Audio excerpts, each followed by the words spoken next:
Es nuestro invitado, el asambleísta Paco Moncayo, con quien analizaremos el operativo militar de rescate del presidente de la República, de acuerdo a su experiencia profesional de ex jefe del Comando Conjunto de las Fuerzas Armadas, y la situación legal del reclamo de policías y militares en su calidad de legislador de la República.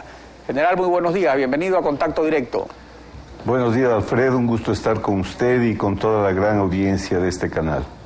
General Moncayo, según el informe de la Dirección de Operaciones del Comando Conjunto de las Fuerzas Armadas sobre la operación Rescate efectuada el 30 de septiembre, en los párrafos pertinentes sobre la planificación de la operación se deja constancia de que el ingreso del personal debía realizarse con rapidez para obtener la sorpresa y aplicando la disuasión y el principio de masa, lo cual, según el asambleísta Gilmar Gutiérrez, consiste en la aniquilación del enemigo, esto del principio de masa. Pero en el párrafo siguiente se indica que el personal debería ir armado con armamento no letal y emplear el uso progresivo de la fuerza. Además, únicamente parte del personal debía llevar armamento letal en caso de ser necesario su empleo de acuerdo a la situación en el área de rescate. General, ¿estos dos párrafos se contradicen o son coherentes? O sea, ¿cuál es su opinión profesional como militar de carrera? Bueno, en primer lugar hay que decir que el principio de masa debe ser un error técnico del informe, porque eso no existe cuando se trata de un tema de seguridad interna o de control interno del orden. Lo que se debe decir en términos exactos es presencia de la fuerza. Cuando se produce un acto de desorden, de caos interno, lo que recomienda la doctrina, la táctica, es representar a la fuerza de una manera que disuada a los revoltosos, a los levantados, de continuar con su actitud. Inclusive el paso siguiente es el de dar una proclama, invitándoles a retirarse, invitándoles a suspender sus actividades. Principio de masa no existe en un operativo de este tipo. Yo sé que las Fuerzas Armadas han actuado de una manera diferente. Conozco, por ejemplo, que cuando ordenaron que la Brigada Blindada mueva sus medios hacia Quito, la brigada estuvo ya encolumnada y saliendo de Riobamba, y encontraron una resistencia a la policía y que ellos informaron al Comando Conjunto y el Comando Conjunto dispuso que no sigan adelante. Ellos podían hacerlo con la fuerza, pero el Comando Conjunto dispuso que no sigan adelante para evitar una guerra civil. Sé también que la Brigada de Fuerzas Especiales fue dispuesta de moverse hacia Quito, que salieron en buses que enfrentaron igualmente una resistencia a la policía que había cruzado vehículos, en fin, informaron al Comando Conjunto y el Comando Conjunto les dispuso no seguir para evitar una confrontación con la policía y les ordenó que se les enviaría helicópteros para trasladarlos. O sea, el Comando Conjunto estuvo actuando correctamente, evitando una confrontación que habría sido absolutamente nociva. Imagínense, no habría sido 5 muertos si es que había 2 choques de ejército y policía, uno en Riobamba y otro cerca de Atacungay. En cuanto al operativo ya en la tarde y noche, parece que la orden del presidente fue que aceleren ya su rescate, que quería salir del hospital. Si usted analiza, eso consta en el informe, justamente, antes de estos párrafos consta en el informe que telefónicamente él y el ministro habían pedido que se acelere el rescate por el peligro que había de que algo le pueda ocurrir. Yo conozco muy bien al Grupo de Operaciones Especiales del Ejército, es un grupo de alta formación, que han ganado inclusive hace muy poco un concurso internacional en este tipo de operaciones especiales. Y si usted observa cómo cumple el GEO, esta misión, dentro del hospital no hay un caso de un herido, no hay el caso de ninguna baja. Lo hicieron limpiamente, de eso no cabe duda. Es cuando salen ya con el presidente que se produce la enorme balacera y se produce también esta lamentable baja de Froilán. Ahora, con este antecedente, general, está claro que los miembros del GEO o Grupo Especial de Operaciones estaban autorizados a disparar en defensa propia y de acuerdo al informe de planificación fue autorizado por todos los miembros del alto mando, con las observaciones específicas a que hemos hecho referencia. Entonces, desde este punto de vista, ¿quién o quiénes son los responsables de esta orden de disparar en defensa propia? Mire, la orden de la, digamos, de la liberación del presidente, o como quiera llamarse, habiendo estado retenido, la da el propio presidente.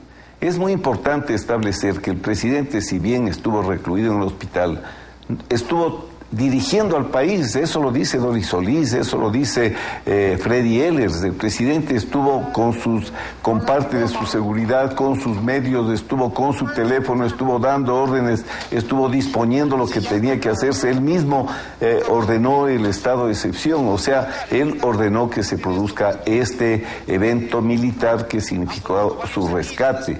Me parece a mí muy importante también indicar que el jefe del Comando Conjunto estuvo en contacto con el presidente, que el presidente estuvo disponiéndole al jefe del Comando Conjunto. El jefe del Comando Conjunto, de su parte, dio una orden preparatoria, dispuso que se preparen las fuerzas. La idea era correcta, a mi juicio profesional, hacer una fuerte presencia de fuerza para que los 40, 50 sublevados que estaban armados en el sector desistan de esa actitud. Después, el operativo del Grupo de Operaciones Especiales del Ejército me parece que fue impecable. Como le digo, no hay una sola baja, un solo herido dentro de la instalación sanitaria. Ahora, ¿por qué hay un asunto interesante? Si bien es verdad que eso se produjo en la práctica, sin embargo se observa que en ninguna parte del informe se hace referencia a la protección que según las convenciones de Ginebra sobre derecho humanitario se debe dar a las personas que no son parte del conflicto.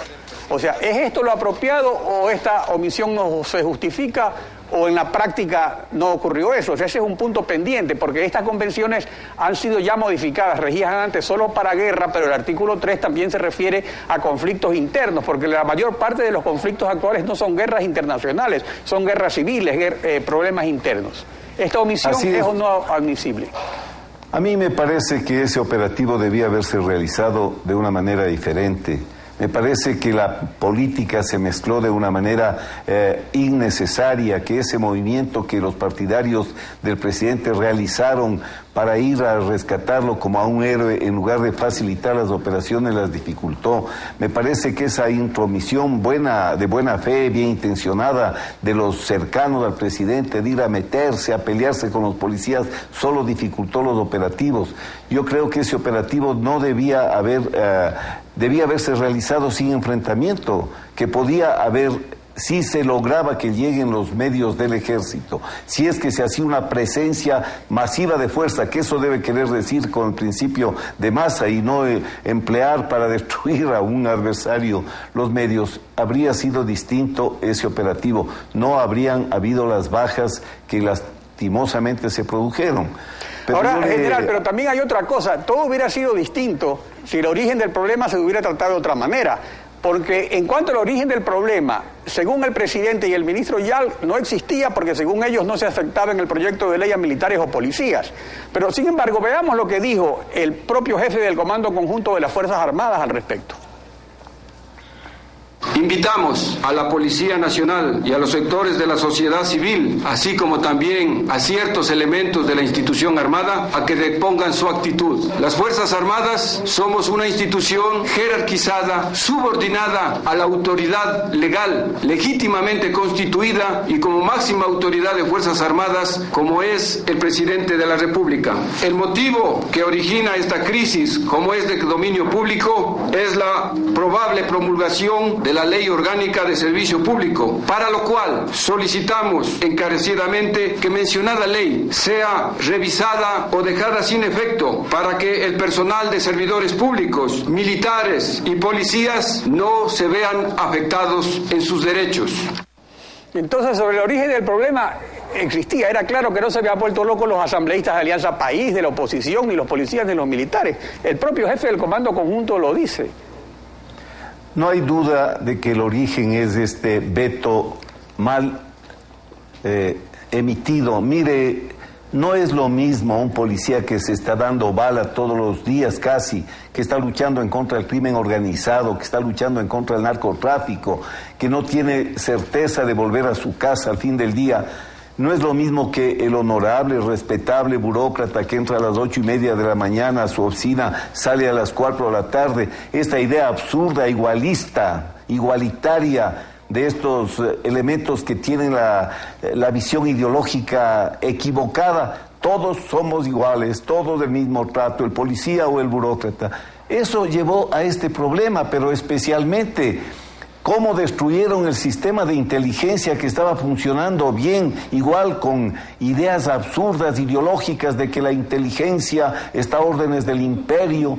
Mire, y después del capricho absurdo del presidente de irse él a poner orden en un cuartel sublevado, pero si ahí está la grabación que ha presentado el propio gobierno. Los que le acompañan le quieren evitar que vaya al sitio, y él dice, ¿y por qué me traen acá? Quiero ir allá de los traidores a la patria. Si el presidente hubiese manejado la crisis como un estadista, no habría habido la operación militar, no habría habido los muertos. Hay que establecer claramente la responsabilidad que tuvo el presidente en todos estos lamentables acontecimientos. No se puede tapar el sol con un dedo, por eso es que hoy deberíamos estar más bien llegando a este aniversario avergonzados, contritos, lamentándonos, procurando una reflexión seria de todos los ecuatorianos para que esto no se repita. El 30 de septiembre fue un día de vergüenza para este país, vergüenza por la forma que se comportó la policía, vergüenza por la forma como se comportó el presidente. Entonces deberíamos llegar al 30, vuelvo a decir, constritos, pero también procurando la reconciliación, procurando que los ecuatorianos entendamos la gravedad de lo que sucedió ese día, porque tampoco es que no pasó nada. No, justamente sobre eso, en el propio informe de las Fuerzas Armadas se deja constancia, porque esta paralización de actividades de la policía, tal como concluye el informe del Comando Conjunto, dice textualmente, desembocó en primera instancia en la retención del presidente de la República al interior del hospital de la policía y posteriormente un enfrentamiento, dando como resultado 2 muertos y 42 heridos del personal militar, la pérdida de armamento y equipo y vehículos de las Fuerzas Armadas destruidos. Ahora, pero todo eso fue para que mediante acuerdo ministerial, después de 3 días, el ministro de Relaciones Laborales atienda el reclamo del personal de las Fuerzas Armadas. Entonces todo eso se pudo evitar si el presidente no vetaba la parte pertinente del proyecto de la Ley Orgánica de Servicio Público. Estoy absolutamente de acuerdo con lo que usted plantea. Además, creo que muchos otros eventos se podrían evitar en este país si se gobernase sin soberbia, si no se hiciera del odio el fundamento de la toma de decisiones, si fuésemos respetuosos desde el poder de los derechos humanos que proclama la propia Constitución, si el poder debería evitar estos conflictos. No, el conflicto no le ayuda al poder a ejercer adecuadamente sus funciones. Mire usted lo que puede producir la soberbia, la prepotencia en la toma de decisiones, la falta de serenidad, de tranquilidad, la falta de saber administrar crisis y conflictos dentro de padrones, dentro de procesos que son aplicados en todo el mundo. Yo sé que al presidente le imploraron sus colaboradores, por favor, no se vaya a meter ahí, y vea usted el resultado. Pero también el resultado, general, desde el punto de vista político, que la Revolución Ciudadana quitó de la Constitución esto que las Fuerzas Armadas son los garantes del sistema, pero al final de cuentas fue nuevamente, y como de costumbre, el alto mando militar el garante del sistema democrático. Es una lástima, pero la institución militar es la única que sigue soportando sin quebrarse toda esta arremetida de transformación que conduce a organizar un Estado autoritario. Usted observa, hoy hemos escuchado las noticias, va usted a ver, Consejo Electoral, funcionarios del gobierno, la famosa función de control y transparencia, funcionarios del gobierno. Se establece un sistema autoritario de control total desde la presidencia. Ley antimonopolio le pone al presidente en condiciones de presionar, chantajear inclusive a todo el sistema empresarial. Las Fuerzas Armadas continúan todavía, felizmente, respetadas como una institución, y por eso a la larga regresan a ver a las Fuerzas Armadas. No es que las Fuerzas Armadas van a o quieren ser visibles. Usted nunca ha oído, Alfredo, de que las Fuerzas Armadas golpeen las puertas de los partidos. Siempre ha oído que van a golpear las puertas de los cuarteles, y ese es un mal crónico de este país. Las puertas de los cuarteles deben estar blindadas para el golpeteo de políticos oportunistas, estén o no estén en el poder. No podemos culpar al general González, por ejemplo, de cómo se produjeron estos hechos. Yo creo que él actuó con profesionalismo, serenidad. Acabamos de escucharle su mensaje, prudente, serio. Pero a la larga, si están pasando estas cosas, el jefe del Comando Conjunto tiene que salir a decir algo. Peor habría sido que no lo haga. General, le agradezco su participación en Contacto Directo. Gracias, Alfredo.